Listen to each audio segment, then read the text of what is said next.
প্রিয় বন্ধুরা, আজ তোমাদেরকে যে গল্পটা শোনাবো তার নাম হলো অর্কর গোয়েন্দাগিরি। ঠিক বুঝেছ, আর একটা ছোট্ট সুন্দর গোয়েন্দা গল্প নিয়ে হাজির হয়ে গেছি আমি, অনিন্দিতা, বাংলার গল্প লাইন বাই লাইনে তোমাদের সাথে শোনাবো বলে। আজকের গল্পের লেখক হলেন মলজিল সেন। গল্পের নাম মনে আছে তো? অর্কর গোয়েন্দাগিরি।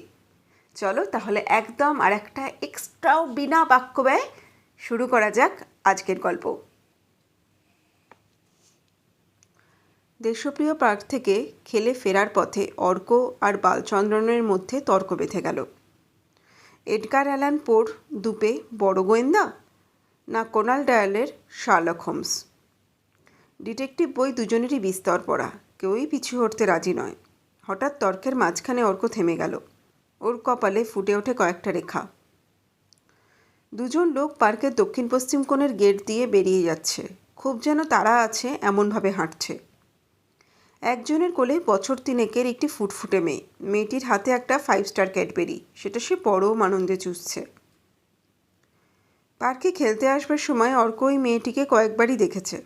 পার্কের কাছেই একটা মস্ত বড় বাড়ি থেকে মেয়েটি তার 12-13 বছরের দাদা আর 10-11 বছরের দিদির সঙ্গে পার্কে আসে। একদিন শিশু উদ্যানেও ওদের দেখেছে অর্ক। বাচ্চা মেয়েটিকে কোলে নিয়ে ওর দিদি দোলনায় বসেছিল আর দাদা দোল দিচ্ছিল। ওরা যে বাচ্চাটির দিদি দাদা তার চেহারা থেকেই বোঝা যায়। তিনজনেই খুব ফর্সা আর সুন্দর দেখতে। কিছুদিন হলো ওদের বাড়িটায় রং করা হয়েছে। দোতলার বারান্দা অর্কিড আর গোলাপের টব দিয়ে সাজানো। লোক দুটি এদিক ওদিক তাকাচ্ছে, কেমন যেন সন্দেহজনক আচরণ। ওদের আগে কখনো দেখেনি অর্ক। বাচ্চা দাদা দিদি বা সঙ্গে নেই কেন? লোক দুটি রাস্তা পেরিয়ে ওপারে গেল। একটা চলন্ত ট্যাক্সির দিকে হাত তুলে থামতে বলল। ট্যাক্সিটা কিন্তু থামলো না। লোক দুটো যেন মরিয়া হয়ে উঠেছে, ট্যাক্সির জন্য ছুটোছুটি করছে। তখনই অর্কর মাথায় জেগে উঠল একটা ভয়ানক সম্ভাবনা। ওরা কি মেয়েটিকে নিয়ে পালাচ্ছে? শিশু উদ্যানে ভিড়ের মধ্যে ওর দাদা দিদি যখন অন্যমনস্ক, তখন মেয়েটিকে সরিয়ে ফেলেছে, যাতে না কাঁদে, তাই ক্যাডবেরি ধরিয়ে দিয়েছে হাতে। অর্ক হঠাৎ চুপ করে যাওয়াতে বালচন্দ্রন একটু অবাক হয়ে ওর মুখের দিকে তাকিয়েছিলেন। তারপর ওর দৃষ্টি অনুসরণ করে লোক দুটিকে দেখে বুঝতে পারল কিছু একটা ঘটেছে। What's the problem? ও জিজ্ঞাসা করল। লোক দুটো নিশ্চয়ই ওই বাচ্চাটাকে কিডন্যাপ করেছে, অর্ক বলল। লোক দুটি ততক্ষণে একটা ট্যাক্সি থামিয়ে ভেতরে উঠে বসেছে। ট্যাক্সি রাসবিহারী মোড়ের দিকে যাচ্ছিল, কিন্তু ট্রাফিক সিগন্যালের জন্য থেমে গেছে। অর্ক বালচন্দ্রনের একটা হাত ধরে উত্তেজিত কণ্ঠে বলল, কাম অন। একটা খালি ট্যাক্সি ওদের সামনেই থেমেছিল। সামনে ট্রাফিক সিগন্যালের জন্য পরপর গাড়ি দাঁড়িয়ে আছে। ট্যাক্সি ড্রাইভারের কাছে গিয়ে নিচু গলায় অর্ক বলল, ওই ট্যাক্সিতে দুজন লোক একটা বাচ্চা মেয়েকে চুরি করে নিয়ে যাচ্ছে। আমরা ওদের ফলো করতে চাই, যাবেন? বাচ্চা মেয়েকে চুরি করে নিয়ে যাচ্ছে? ট্যাক্সি ড্রাইভারের চোখ দুটো একটা অনিশ্চয়তার ছায়া খেলে গেল। কি করে বুঝলে? আমি মেয়েটিকে চিনি, অর্ক জরুরি গলায় বলল। ওর দাদা আর দিদির সঙ্গে পার্কে বেড়াতে আসে। ওই লোক দুটোকে আগে কখনো দেখিনি। মনে হচ্ছে দাদা দিদির চোখ এড়িয়ে ওরা ওকে তুলে নিয়ে যাচ্ছে। ততক্ষণে সিগন্যাল পেয়ে সব গাড়ি চলতে শুরু করেছে। উঠে পড়ো, ড্রাইভার বলল। একটা অ্যাডভেঞ্চারের নেশা তাকেও যেন পেয়ে বসেছে। আপনি ভাড়ার জন্য ভাববেন না, গাড়িতে উঠতে উঠতে অর্ক বলল। আমরা এই ট্যাক্সি করেই বাড়ি ফিরব, তখন ভাড়া দিয়ে দেবো। আর ওদের যদি ধরতে পারি তবে তো কথাই নেই। ঠিক আছে, ড্রাইভার বলল। ও নিয়ে তোমাদের চিন্তা করতে হবে না। আমি ট্যাক্সিটার পিছু নিচ্ছি, তোমরাও নজর রাখো যাতে ভিড়ের মধ্যে চোখের আড়াল না হয়ে যায়। ওরা জানে না যে আমরা ওদের ফলো করছি, অর্ক বলল। সেই সুবিধাটুকুই আমাদের পুরোপুরি কাজে লাগাতে হবে। আগের ট্যাক্সিটা চেতলা ব্রিজ পেরিয়ে সোজা গিয়ে বাঁ দিকে ঘুরল। দুর্গাপুর ব্রিজ হয়ে নিউ আলিপুরের ভেতর দিয়ে ডায়মন্ড হারবার রোড ধরে পড়ল বেহালায়। ট্রাম ডিপোকে বাঁ পাশে রেখে ট্যাক্সিটা চলেছে ব্রহ্মসমাজ রোড ধরে। ওরা লক্ষ্য করছিল সামনের ট্যাক্সির আরোহী দুজন মাঝে মাঝেই পেছনের কাঁচ দিয়ে দেখছিল। অর্কদের ট্যাক্সির ড্রাইভারও সেটা লক্ষ্য করেছিল। তাই সে যতদূর সম্ভব দু একটা গাড়ির পেছনে নিজের গাড়িকে রাখবার চেষ্টা করছিল। কিন্তু একবার কিছুক্ষণের জন্য আগের ট্যাক্সির পেছনে কোনো গাড়ি না থাকায় ওদেরটা একা হয়ে পড়ল। একটা দারুণ উৎকণ্ঠায় মন ভরে গেল অর্কদের। দুষ্ট লোক দুজন কি বুঝতে পেরেছে যে ওদের অনুসরণ করা হচ্ছে? হঠাৎ সামনে ট্যাক্সিটা ডান দিকে একটা গলিতে ঢুকলো। অর্কদের ড্রাইভারও পিছু নিল। এবার আর ফাঁকি দেওয়ার উপায় নেই। লোক দুটো পেছনে ফিরে ওদের গাড়িটা লক্ষ্য করে কী যেন বলাবলি করলো। অন্তত তাই মনে হলো অর্কদের। ওদের ড্রাইভার গাড়ির গতি একটু কমিয়ে দিয়ে পিছিয়ে পড়ল। বেশি কাছাকাছি না যাওয়াই ভালো, ওদের কাছে বোমা টোমাও থাকতে পারে। খানিকটা গিয়ে সামনের গাড়িটা বাঁ দিক ঘেঁষে থামল। আপনি গাড়ি থামাবেন না, অর্ক ড্রাইভারকে বলল। মনে হয় ওরা সন্দেহ করেছে। আমরা এগিয়ে সুবিধা মতো একটা জায়গায় থামব, যাতে ওদের ওপর নজর রাখতে পারি। ঠিক আছে, ড্রাইভার জবাব দিল। ওরা যখন ওই ট্যাক্সিটার পাশ দিয়ে যাচ্ছে, অর্ক আর বালচন্দ্র নাক চোখে তাকিয়ে দেখল একজন পেছনের সিটে জানলা দিয়ে মুখ বাড়িয়ে ওদের গাড়ির ভেতরটা দেখার চেষ্টা করছে, আর একজন বাচ্চাকে আঁকড়ে ধরে আছে। বাচ্চাটার কান্নার শব্দ ওদের কানে এলো। খানিকটা এগিয়েই রাস্তার আবার ডান দিকে মোড় নিয়েছে। অর্কর নির্দেশ মতো গাড়িটা সেই গলিতে ঢুকলো। তারপর একটা বাড়ির সামনে ট্যাক্সি থামিয়ে অর্ক ড্রাইভারকে বলল, আপনি এখানে অপেক্ষা করুন, আমরা দুজন গিয়ে দেখি ওরা কোন দিকে যায়। তোমরা ছেলে মানুষ, ট্যাক্সি থেকে নামতে নামতে ড্রাইভার বলল। চলো, আমিও তোমাদের সঙ্গে যাই। ওরা হেঁটে ফিরে চলল যেখানে আগের ট্যাক্সিটা থেমেছিল। এখন সেখানে ওটা নেই। সেই লোক দুজনও চোখে পড়ল না। ওরা খুব হতাশ হয়ে পড়ল। এদিক ওদিক তাকিয়েও দুষ্ট লোকদের কোনো হদিশ পাওয়া গেল না। ট্যাক্সি যেখানে থেমেছিল তার বাঁদিকে একটা সরু গলি দক্ষিণ বরাবর চলে গেছে। লোক দুটো নিশ্চয়ই ওই পথে পালিয়েছে। ওই গলির মুখ একটু ছাড়িয়ে উল্টো দিকে একটা বাড়ির রকে 7-8 জন তরুণ আড্ডা দিচ্ছিল। 15 থেকে 17-18 সব বয়সের ছেলে আছে সেই দলে। অর্ক তাদের দিকে এগিয়ে গেল। একজনকে লক্ষ্য করে বলল, দাদা, একটু আগে একটা ট্যাক্সি থেমেছিল, আপনারা কেউ দেখেছিলেন? কেন, তা নিয়ে তোমাদের কি দরকার? একজন রুক্ষ গলায় পাল্টা প্রশ্ন করল। কি মতলব তোমার? আর একজন বলল, কি নাম তোমার, থাকো কোথায়? আমার নাম অর্ক চৌধুরী, আমি থাকি বালিগঞ্জের দিকে। অর্ক একটু থতমত খেয়ে জবাব দিল। বালিগঞ্জ? তা কী মতলবে এসেছো জাদু? আর একজন বলল, কোথায় পা ফেলেছো জানো? আসলে ওরা এ পাড়ার মাতব্বর, নিজেদের ক্ষমতা জাহির করবার সুযোগ ছাড়বে কেন? যে ট্যাক্সিটার কথা আমি বলছি, অর্ক এবার গুছিয়ে বলল, সেটাই দুজন গুন্ডা এক বাচ্চা মেয়েকে দেশপ্রিয় পার্ক থেকে চুরি করে এনেছে। আমরা ট্যাক্সিটাকে ফলো করে এসেছি। ওরা বুঝতে পেরেছিল, তাই আমরা আমাদের ট্যাক্সি এখানে থামাইনি, ওই মোড়ের কাছে গিয়ে থামিয়েছিলাম। কিন্তু এখানে এসে সেই ট্যাক্সিটাকে দেখতে পাচ্ছি না। অর্ক? হঠাৎ ওদের মধ্যে একজন কিশোর বলে উঠল, মানে গোয়েন্দা অর্ক, কাগজে যার কাহিনী ছাপা হয়েছিল? হ্যাঁ, একটু লাজুক হয়ে জবাব দিল অর্ক। ব্যাস, সঙ্গে সঙ্গে দৃশ্য গেল বদলে। তরুণের দল অর্ককে সাহায্য করার জন্য ব্যস্ত হয়ে পড়ল। একজন বলল, হ্যাঁ, একটা ট্যাক্সিকে থামতে দেখেছি। দুজন লোক গাড়ি থেকে নেমে ড্রাইভারের ভাড়া মিটিয়ে ওই গলির মধ্যে ঢুকেছিল। ভাড়া নিয়ে ড্রাইভারের সঙ্গে একটু যেন কথা কাটাকাটি হয়েছিল। বাচ্চাটা কাঁদছিল। তারপর ট্যাক্সিটা চলে গিয়েছিল। ওটার নম্বর খেয়াল করিনি। WBT 8705, অর্ক বলল। ইতিমধ্যে বালচন্দন আর ওদের ট্যাক্সি ড্রাইভার ওখানে এসে গেছে।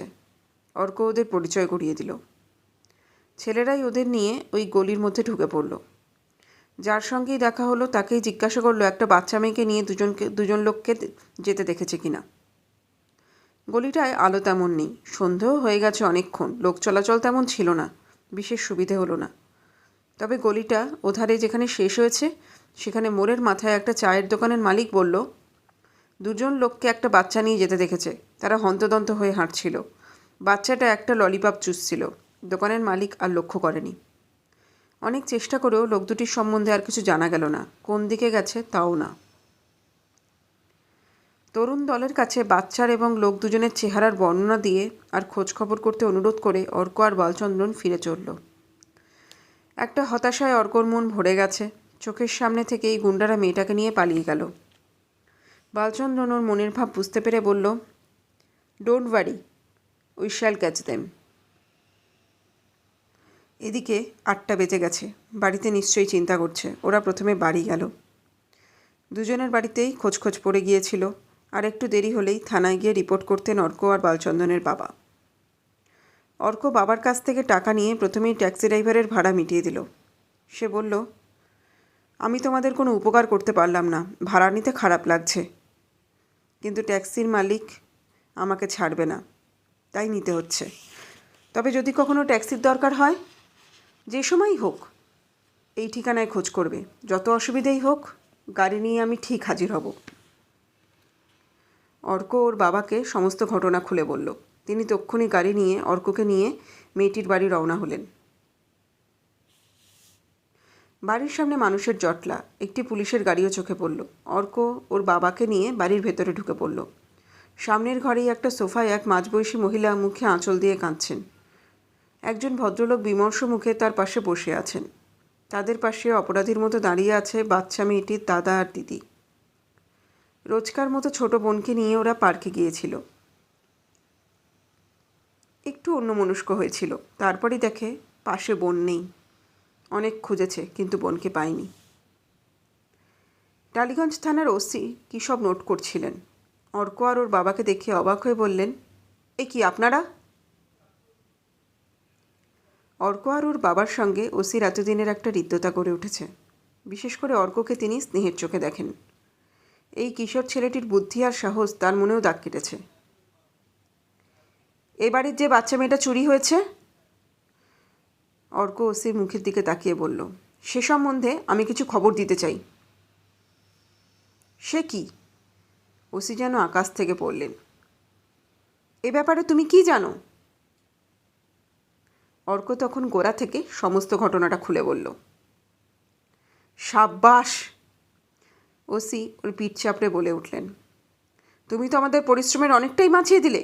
এই না হলে গোয়েন্দা অর্ক।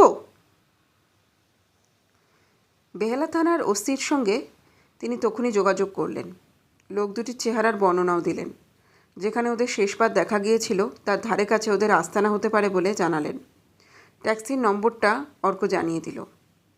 মেয়েটির বাবাকে আশ্বাস দিয়ে পুলিশ বিদায় নিল।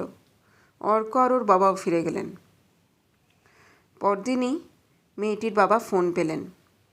1,00,000 টাকার বদলে মেয়েটির মুক্তি দেওয়া হবে, আর তা না হলে মেয়ের মরা মুখ দেখবেন বাবা।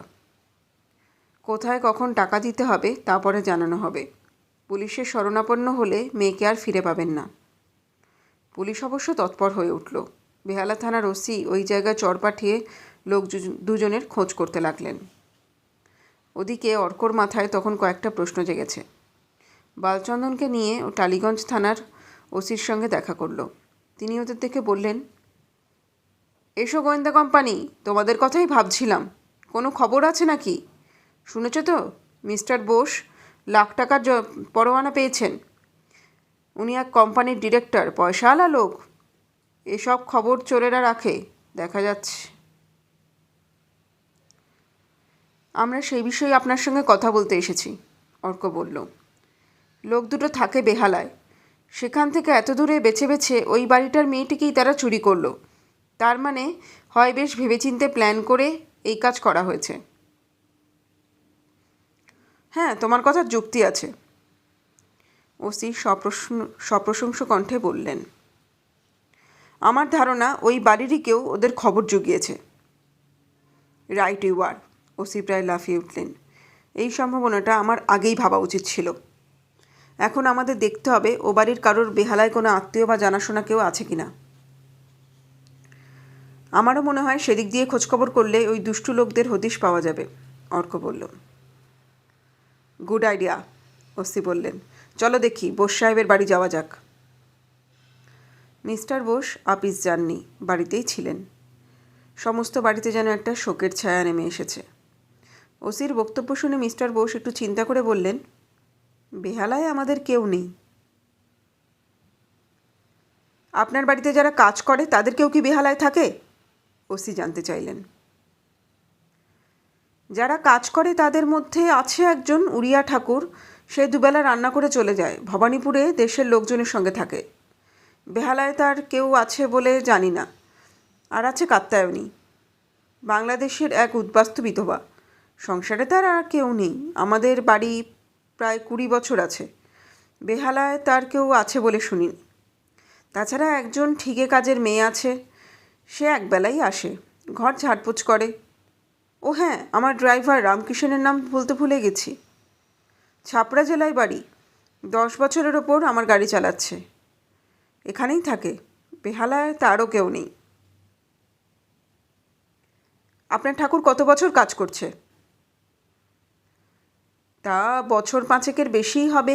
এর আগে ওর কাকা রান্নার কাজ করতো, সেই ওকে দিয়ে দেশে চলে গেছে। আর ঠিকে কাজ করার মেয়েটি? সে অবশ্যই অল্পদিন হলো ঢুকেছে, 2 মাসের বেশি হবে না। তবে সে আমাদের পাশের বাড়িতে এক বুড়ি কাজ করে, তার ভাইজি। ওই বুড়ি অনেক দিন ধরেই বাড়িতে কাজ করছে, ভাইজিকে দেশ থেকে আনিয়েছে। তার আগে যে ছিল সে কি কাজ ছেড়ে দিয়েছে? ওসি একটু ভুরু কুচকে জিজ্ঞাসা করলেন। না, তা ঠিক নয়, মিস্টার বোস জবাব দিলেন। আসলে সেই মেয়েটির হাত টান ছিল, এটা ওটা সরাচ্ছিল। তাছাড়া মাঝে মাঝেই ওর কাছে লোকজন দেখা করতে আসতো। কাজের সময় এখানে তাদের আসাটা আমার স্ত্রী পছন্দের ছিল না। আই সি, ওসি আপন মনেই বললেন। যারা ওর কাছে আসতো তাদের চেহারা বলতে পারেন? অর্ক হঠাৎ প্রশ্ন করল। মিস্টার বোস ওর মুখের দিকে এক পলক তাকালেন, তারপর বললেন, একদিন একজনকে আমি যখন তখন বাড়িতে আসার জন্য ধমকেছিলাম। তার গায়ের রং ময়লা, গাঁটা গোটা চেহারা, চুলের সামনেটা সাপের মতো ফনা, আর বাঁ হাতে একটা লোহার বালা ছিল। লোকটাকে আমার ভালো লাগেনি, যাওয়ার সময় কটমট করে তাকাচ্ছিল। আপনি বলছেন সেই লোকটার চুল সাপের হুডের মতো ছিল? বালচন্দন উত্তেজিত কণ্ঠে বলল।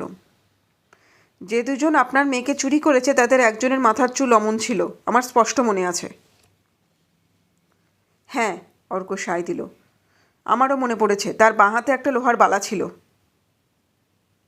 সেই মেয়েটি কোথায় থাকে জানেন, না সে খবরও রাখেন না? ওসি জিজ্ঞাসা করল। না, ম্লান মুখে ঘাড় নাড়লেন মিস্টার বোস। কি মুশকিল, ওসি মন্তব্য করলেন। তারপর বললেন, আপনাদের কাত্যায়নীকে একবার ডাকুন তো। তার কাছে মেয়েটির ঘরের কিছু কথা কিছু বলে টলে থাকতে পারে। কাত্যায়নীর বয়স প্রায় 60-এর কাছাকাছি। শক্ত কাঠির মতো চেহারা, মাথায় কদম ছাট চুল। বাংলাদেশে সব কিছু হারিয়ে আসার পর এই বাড়িতে ঠাঁই পেয়েছিল, তাই এই বাড়ির ওপর তার একটা মায়া পড়ে গেছে। ওসির প্রশ্নের জবাবে সে বলল, সুবালা, মানে সেই কাজের মেয়েটি, টালিগঞ্জ ব্রিজ পেরিয়ে বাঁ হাতে একটা বস্তিতে থাকে, তাকে বলেছিল। মেয়েটির স্বামী অনেক দিন নিরুদ্দেশ, কয়েক বাড়িতে ঠিকে কাজ করে সে পেট চালায়। বেহালায় ওর স্বামীর এক ভাই আছে, সেই নাকি মাঝে মাঝে দেখা করতে আসতো। ওসি তক্ষুনি গাড়ি নিয়ে ছুটলেন। বস্তিটা খুঁজে পার করতে বেশি সময় লাগলো না। পুলিশের গাড়ি দেখে ভিড় জমে গেল। ওসির প্রশ্নের জবাবে বস্তিবাসীরা জানালো, সুবালা কয়েক বছর ধরেই ওখানে ছিল, দিন কয়েক হলো ঘর ছেড়ে চলে গেছে। বলেছে এক বড়লোকের বাড়িতে খাওয়া পড়ার কাজ পেয়ে চলে যাচ্ছে। সাপের ফোনা মতো চুলালা লোকটির নাম বিশে। সে নাকি সুবালার স্বামীর কীরকম ভাই, মাঝে মাঝে সুবালার কাছে আসতো। ইদানিং আর একজন তার সঙ্গে থাকতো, ঢ্যাঙা মতো। একবার সুবালার সঙ্গে বস্তির মানুষদের ঝগড়া হওয়ায় বিশে বলেছিল, বোমা মেরে বস্তি উড়িয়ে দেব, আর তার সাথেই একটা বড় ছোরা বার করে নাচাচ্ছিল। এটা হলো দিন 15 আগের ঘটনা। তার কয়েকদিন পরেই সুবালা ঘর ছেড়ে চলে গেছে। ওসি ফিরে এলেন। ওদের কোনো হদিশ পাওয়া গেল না। তবে লোক 2 জন এবং সুবালার চেহারার বিস্তারিত বর্ণনা এবং তাদের নাম বেহালা থানাকে জানিয়ে দেওয়া হলো। পুলিশের বেতার ভ্যানে ভ্যানেও খবর চলে গেল।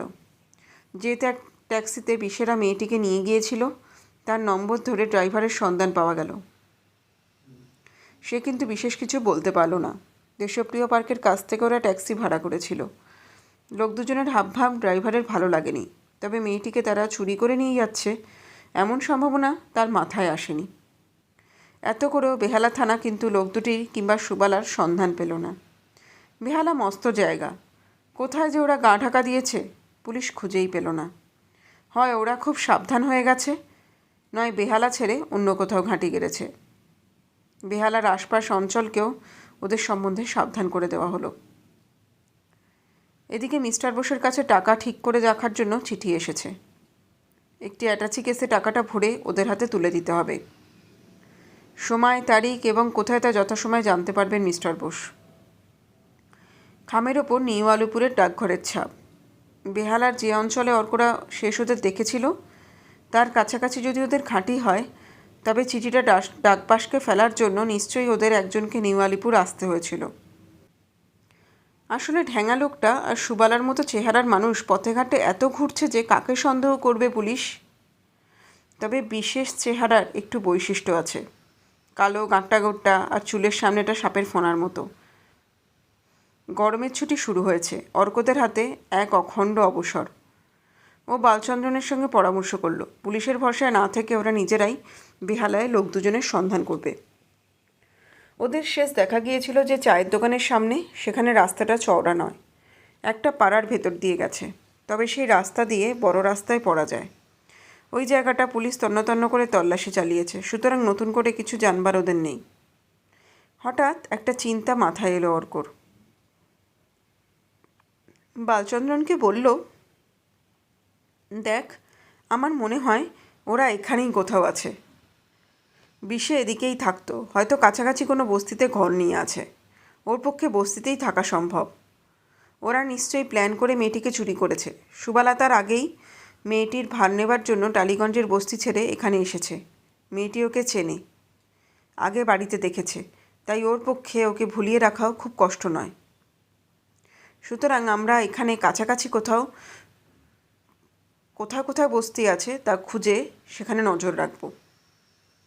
গুড আইডিয়া, বালচন্দ্রন বলল।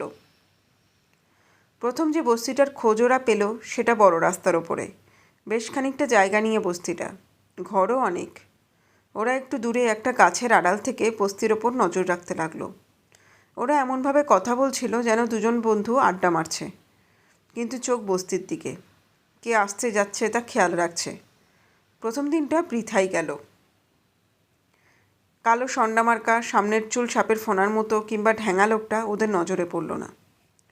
সুবালাকে ওরা দেখেনি, তাই চেহারার বর্ণনা থেকে নাও চিনতে পারে। বস্তি থেকে অনেক মেয়েই আসছে, কাজে যাচ্ছে, তাদের কাউকেই সুবালা মনে হয় না। সকালে 2 ঘন্টা আর বিকেলে 2 ঘন্টা ওরা পাহারা দিল। দ্বিতীয় দিন বিকেলে অর্ক বলল, এভাবে হবে না, কাউকে জিজ্ঞাসা করতে হবে। একজন বুড়ি বস্তি থেকে বেরিয়ে ওদের দিকেই আসছিল। অর্ক আর বালচন্দ্রন একটু হেঁটে হঠাৎ যেন সেই বুড়ির মুখোমুখি হয়েছে এমন ভান করল। তারপর অর্কই বলল, আচ্ছা, তুমি এই বস্তিতে থাকো? হ্যাঁ বাছা, বুড়ি জবাব দিল। কেন বলো তো? ওখানে সুবালা নামে কোনো মেয়ে থাকে, বাড়ির কাজ টাজ করে? তা বলতে পারবো নি বাছা, কত মেয়েই তো থাকে, বুড়ি বলল। এ মেয়েটি নতুন এসেছে, সঙ্গে এক বাচ্চা মেয়েও আছে। ও, তুমি বিশেষ সর্দারের বোনের কথা বলছো?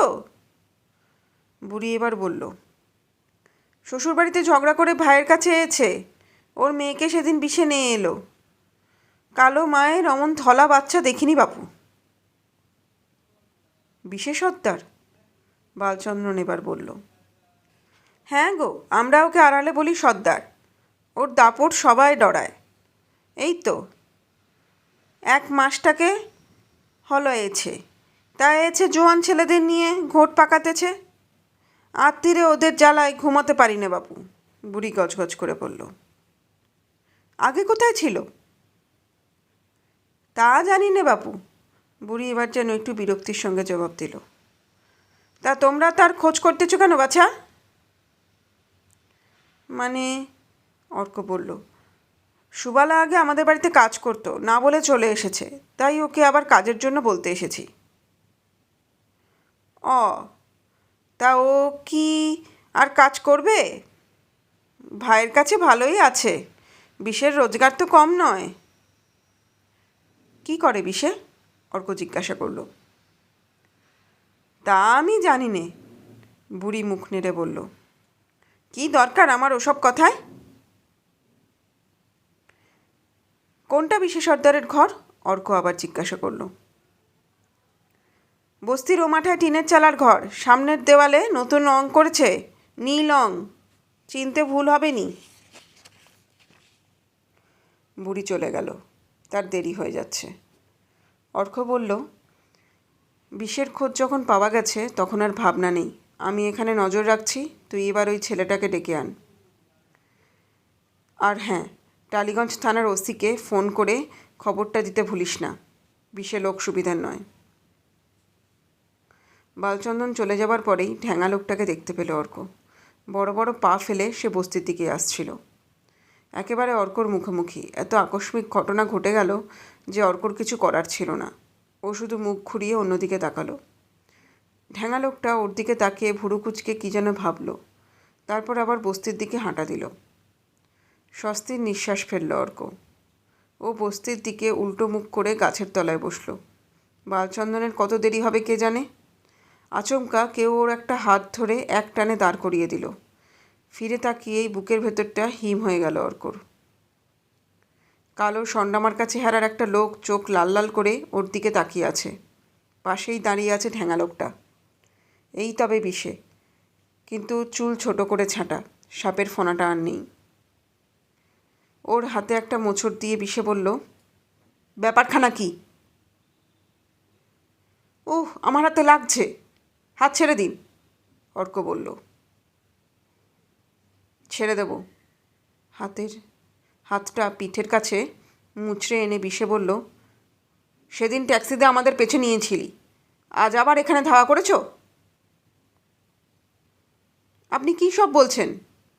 আমি এখানে একজন বন্ধুর জন্য অপেক্ষা করছি, অর্ক সাহস করে বলল। অপেক্ষা করাচ্ছি, চলো আমাদের সঙ্গে। অর্ককে হিড়হিড় করে টানতে টানতে বস্তির দিকে নিয়ে চলল ওরা। বস্তির কাছে আসতেই লোক জড়ো হতে শুরু করলো। কি ব্যাপার বিষেদা? কয়েকজন কম বয়সী ছেলে উৎসুক হয়ে জিজ্ঞাসা করল। আমাদের বস্তির কাছে ঘুরঘুর করছিল, মতলব ভালো নয় মনে হচ্ছে, বিষে জবাব দিল। আমি মোটেই ঘুরঘুর করছিলাম না, অর্ক প্রতিবাদ করার চেষ্টা করল। আমার এক বন্ধুর জন্য অপেক্ষা করছিলাম। ফের মিছে কথা, গর্জন করে উঠল বিষে। ভদ্রলোকের ছেলের এই কাণ্ড, একজন বলল। আমাদের হাতে ছেড়ে দাও, একটু ইস্ত্রি করে দিই। না, আমি দেখছি, তোরা একটু নজর রাখিস, ওর সঙ্গে আরেকজন ছিল মনে হয়। অর্ককে বস্তির শেষ মাথায় একটা ঘরের সামনে এনে দাঁড়ালো বিষে আর ঢ্যাঙা লোকটা। যারা পেছন পেছন আসছিল তাদের এক ধমক দিয়ে হটিয়ে দিল বিষে। তারপর ঢুকে পড়ল ঘরে। দুটো ঘর, সামনের ঘরে একটা তক্তাপোষে বিছানা পাতা রয়েছে, তাছাড়াও ঘরে আছে একটা পুরনো সোফা, দুটো লোহার চেয়ার আর একটা কাঠের গোল টেবিল। ওকে ঘরে ঢুকিয়ে দরজাটা বন্ধ করে দিল বিষে। তারপর পাশের ঘরে গেল, কার সঙ্গে যেন কথা বলল। অর্কের মনে হলো মেয়েলি গলা শুনতে পেল। বেরিয়ে এসে অর্কর দিকে তাকিয়ে বিষে বলল, এবার বল, এখানকার খোঁজ পেলে কেমন করে? বলছি তো, আমি একজন বন্ধুর জন্য অপেক্ষা করছিলাম, অর্ক জবাব দিল। সোজা আঙুলে ঘি উঠবে না দেখছি। বিষে একটা শক্ত সরু কাঠে নিয়ে অর্কর ডান হাতের আঙুলগুলো ভেতর দিয়ে চালান করলো। তারপর আঙুলে চাপ দিতে লাগলো। ব্যথায় কোকিয়ে উঠল অর্ক। কি এখনও মিছে কথা বলবে? বিষে দাঁত বার করে হাসল। অর্ক ভেবে দেখল, ওর সঙ্গে কথা বলে কিছুক্ষণ সময় কাটাতে পারলে বালচন্দন ছেলেদের নিয়ে এসে পড়বে। মিছিমিছি নির্যাতন সহ্য করে লাভ নেই। ও বলল, ঠিক আছে, আপনি আমাকে ছেড়ে দিন। পথে এসো বাবা, ঢ্যাঙা লোকটা এবার বলল।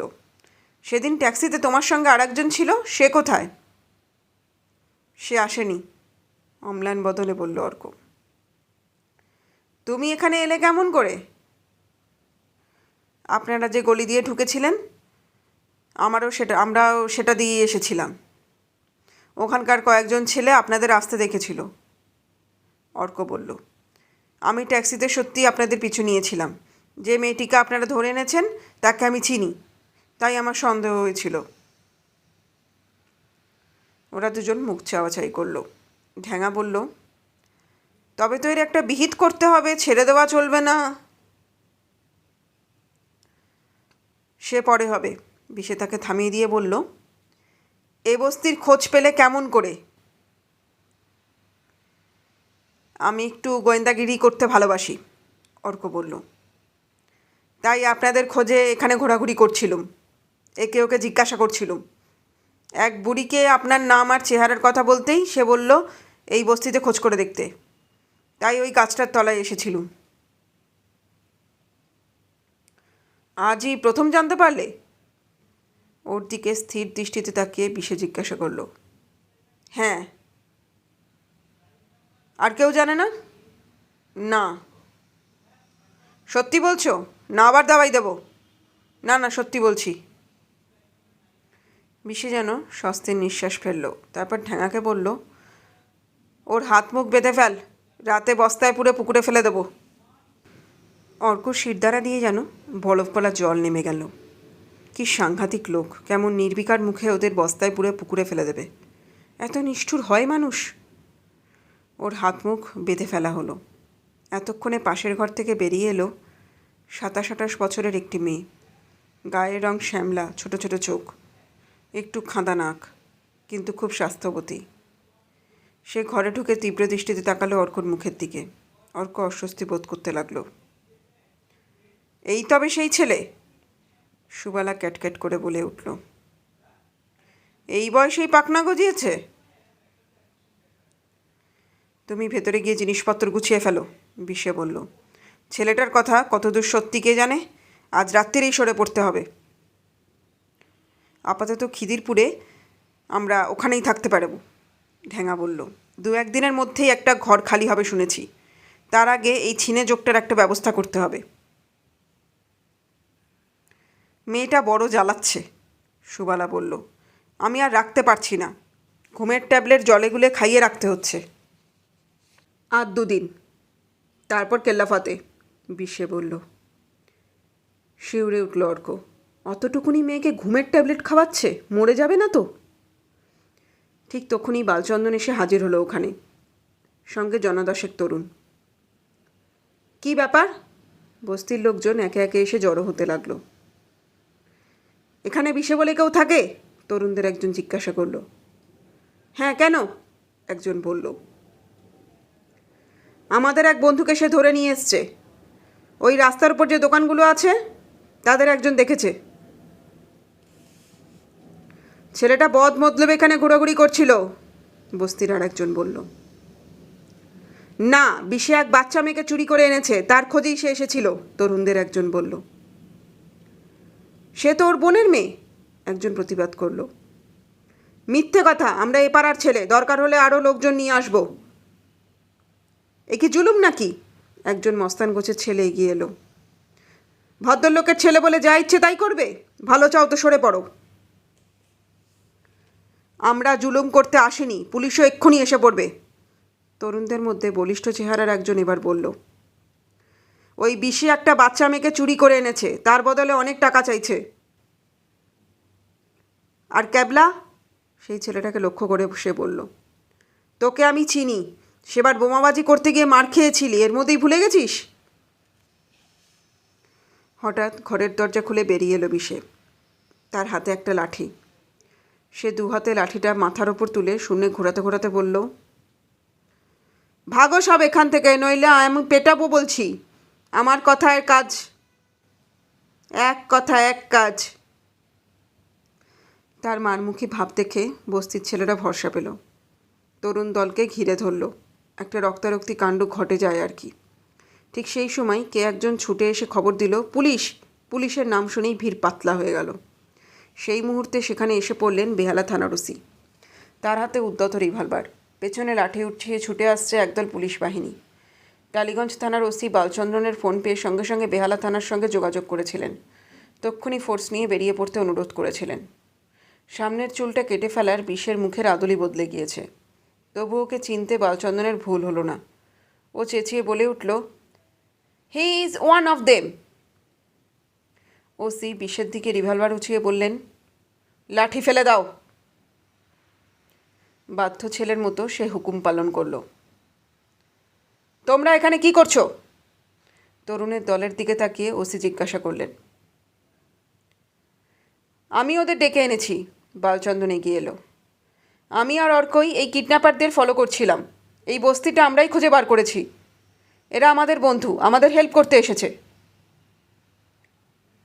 অর্ক কোথায়? ওসি চারদিকে চোখ বুলোলেন। মনে হচ্ছে ওকে আটকে রেখেছে, তরুণদের একজন বলল। ঘরের ভেতরটা দেখলে হয় না? ঠিক তক্ষুনি মাথার ঘুমটা অনেকটা টেনে বাচ্চাকে কোলে করে সুবালা ঘর থেকে বেরিয়ে সরে পড়বার চেষ্টা করল। বাচ্চাকে নিয়ে পালাচ্ছে! বালচন্দন চেঁচিয়ে উঠল। ছাড়! পুলিশের হাতে ধরা পড়ল সুবালা। বাচ্চা তখন ঘুমের ওষুধের প্রতিক্রিয়ায় অঘরে ঘুমোচ্ছে।